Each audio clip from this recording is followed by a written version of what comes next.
Despite its breathtaking beauty, the wilderness can be an unforgiving mentor. Traveling along the Pacific Coast Highway is often perilous. The route twists and turns sharply, and many drivers become mesmerized by the stunning scenery, losing focus on the road ahead. The morning of July 6, 2018 was like any other for Angela Hernandez as she drove her white Jeep Patriot along the scenic Pacific Coast Highway in California. The 23-year-old was traveling from Portland, Oregon to Southern California to visit her family. The sun shone brightly over the vast expanse of the ocean, and the towering cliffs stood majestically over the rugged coastline. But in an instant, everything changed. Angela swerved to avoid hitting an animal on the road. In that split second, she lost control of her vehicle. Her SUV veered off the highway and plunged 200 feet down a steep cliff, crashing onto the rocky shore below. The impact was devastating. As her vehicle came to a rest, battered and broken, so was Angela.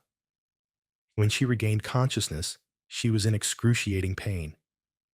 She had suffered a brain hemorrhage, fractured ribs, a collapsed lung, and a broken collarbone. Trapped in her wrecked car, she struggled to comprehend what had happened. But one thought kept her going: survival.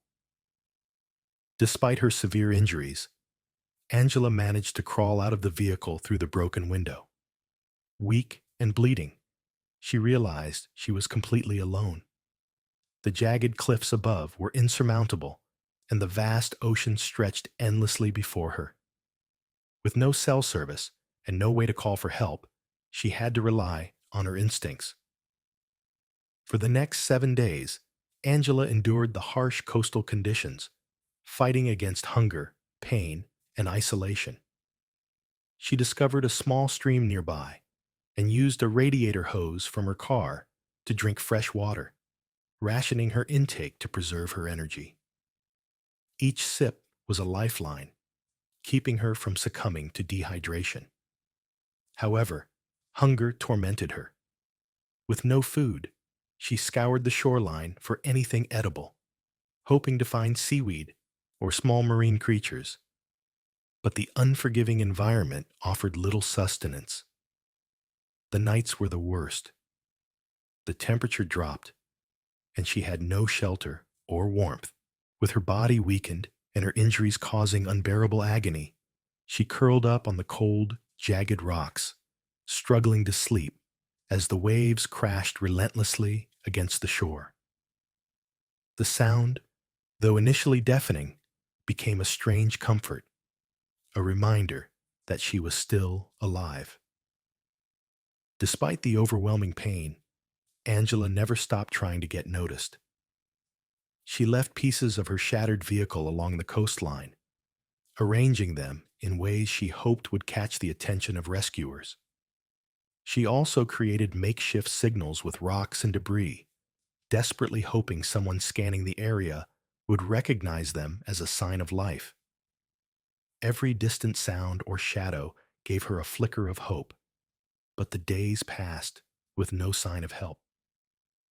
As her strength dwindled, so did her ability to move. Even sitting up became a monumental task. Her body was bruised, battered, and broken, yet her will to survive never faltered.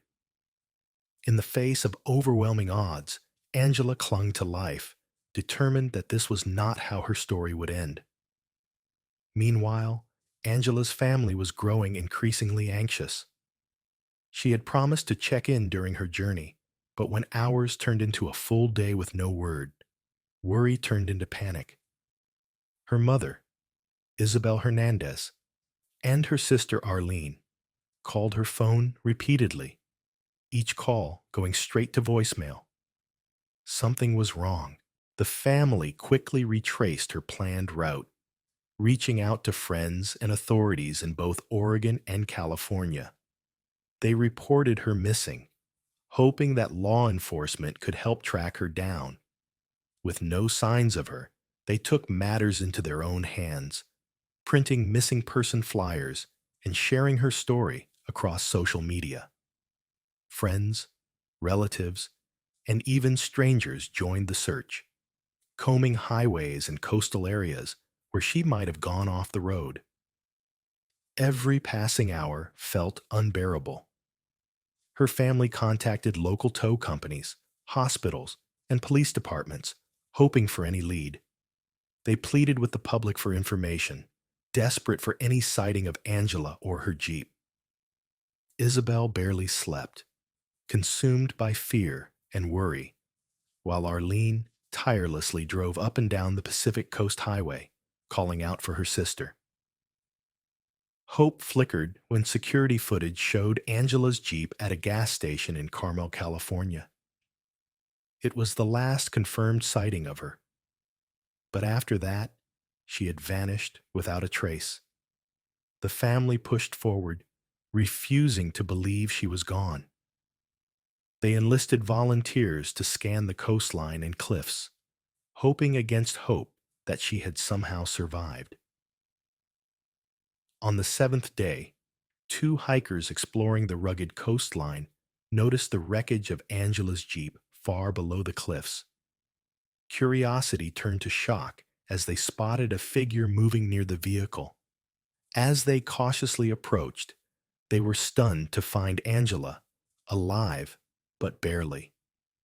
Her face was sunburned, her body covered in bruises and scrapes, and she was weak from hunger and exhaustion. Despite her condition, she managed to lift a trembling arm, signaling for help.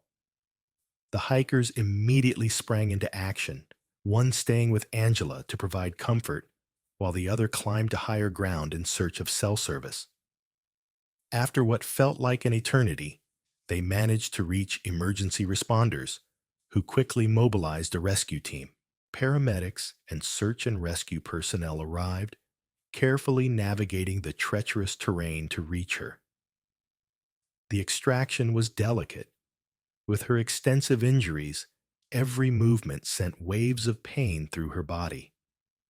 The team worked swiftly but cautiously, securing her to a stretcher and lifting her to safety. After being rescued, Angela faced a long road to recovery. Her injuries were severe, and doctors worked tirelessly to ensure she healed properly.